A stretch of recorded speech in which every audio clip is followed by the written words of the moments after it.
Thank you. Being the next to last speaker, you face the risk that some of the things you wanted to say have already been said. But anyway, when I saw the title, the topic of this session, What Will We Eat Tomorrow?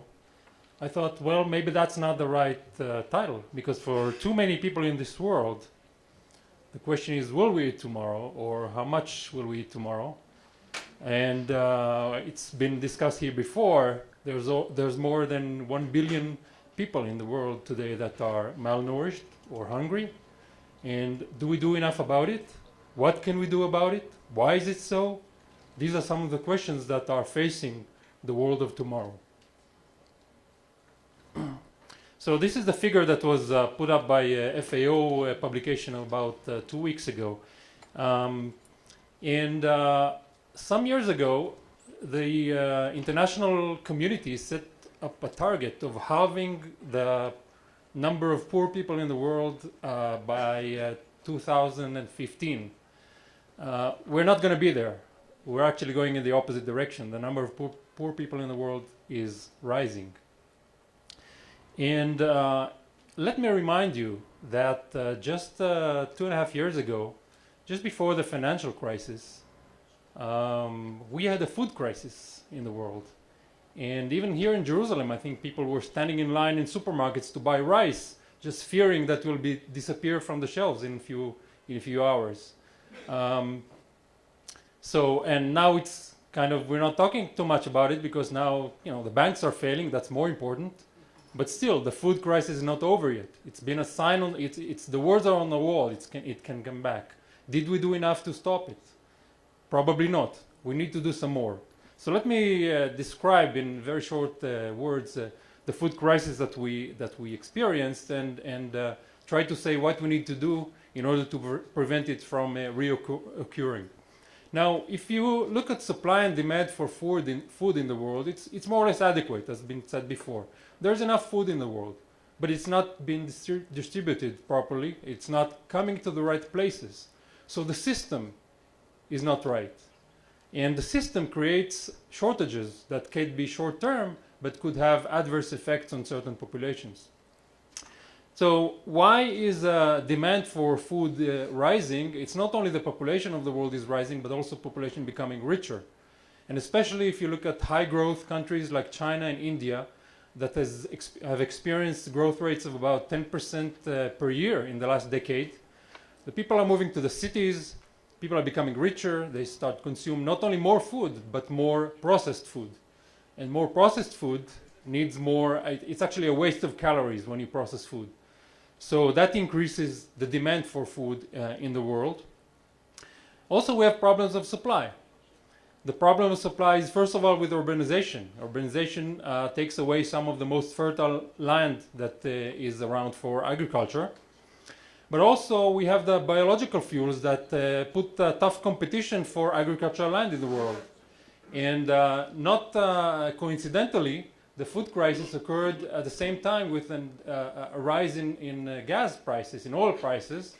And when oil prices are high, people are moving to cultivate crops that are used for gasoline, not for food. And that's tough competition. And that's not a law of nature. I mean, the governments of the European Union and of the United States are subsidizing production of of crops for biological fuels. So that's one of the reasons why there's not enough food in the world. Of course, we have climate change. We have all the natural disasters that have occurred in the last few years. These are short run and can be overcome. But we also have the system that is not working properly. Agriculture investment went down. Why? Because there was a feeling, at least in the West, that there is enough food. People have been talking about the mountains of milk that are accumulated in Europe, but still, it doesn't reach the right places. So agriculture investments in low-income countries went down over the years, slowly but steadily. Productivity growth has not been the same as in early years of the Green Revolution.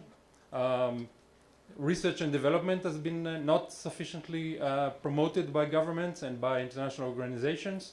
And existing crops have lost some of their productivity over the years. And On top of that, you have to add the price of inputs, especially oil. When oil becomes so expensive, oil is now, modern agriculture is intensive in energy. You need to ship the products from one country to another, and that becomes more expensive as oil prices go up. So the small farmers in the developing countries are not able to even afford to buy their inputs in order to grow the grains that have become so expensive. So it's a kind of a vicious cycle that leads to poverty and hunger. So we're still stuck with a food problem in developing countries. Input prices are still high. There's not enough credit for farmers to buy the inputs. We still don't have enough agricultural investments because governments have other priorities now. They have priorities in the urban sector, not necessarily in the rural sector. Food aid may not be the same as it has been in the past because, again, the Western governments have their own problems at that point and they need to worry about their own population. And we are in a situation of very low international grain stocks that leaves the international markets very vulnerable. So what do we need to do? In a few words, we need to boost investment in agriculture, especially in infrastructure and in markets. We need to disentangle the food market from the energy market by abolishing the subsidies to biofuels. We need to abolish the constraints on international trade barriers between developed and developing countries, and we need to stabilize food markets by various measures. It's possible to do that.